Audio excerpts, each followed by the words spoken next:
Bon, de ce côté, Louis XIV, il est pas trop con. Il a compris que cette affaire, elle n'était pas finie.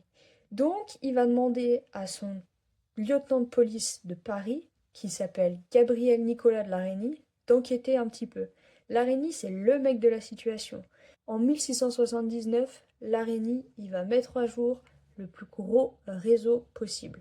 Déjà, ils vont faire arrêter Marie Bosse. Alors, et elle va lâcher quelques noms. Ces autres personnes qu'elle a lâchées, eh ben, ils vont aussi lâcher quelques noms, qui vont encore lâcher d'autres noms, qui vont encore... Bref, t'as compris, c'est une boucle infernale. Et comme on cherche pas trop à comprendre à cette époque-là, on fout tout le monde à la Bastille. Et c'est aussi à ce moment-là qu'on va entendre parler d'une certaine Catherine des Haies, dit Lavoisin.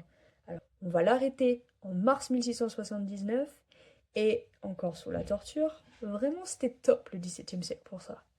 Elle va avouer beaucoup, beaucoup, et surtout l'organisation de messes noires, qui sont là pour Satan, qui se font sur des femmes à poil avec des sacrifices de bébés. Une fois qu'elle balance les messes noires, elle va balancer tout son réseau. Et là, on se rend compte que ça touche toutes les couches de la société.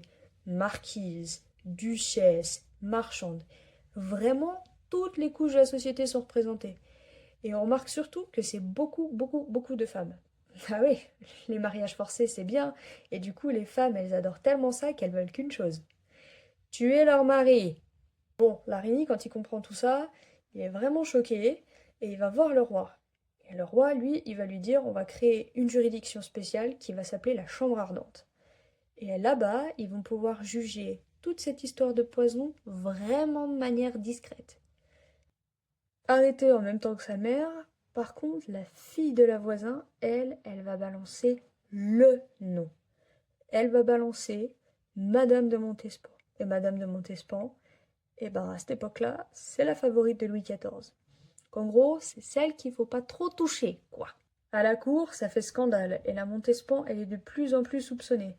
Surtout qu'on l'accuse d'avoir empoisonné Madame de Fontanges, qui voulait aller chercher la place de favorite à sa place, mais aussi on l'accuse d'aller faire des messes noires. Bon, notre Louis XIV, il est assez déstabilisé par tout ça, et il va décider de reculer. Déjà, il va demander à ce qu'on n'interroge pas du tout Madame de Montespan. Première chose. Deuxième chose, il va demander à ce que tous les documents qui la citent soient mis de côté. Vraiment, genre, en dehors de l'enquête. Et après, avec tout ça, il va faire fermer la chambre ardente et tous les gens qui auront cité le nom de la Montespan vont se retrouver dans des forteresses aux quatre coins de la France.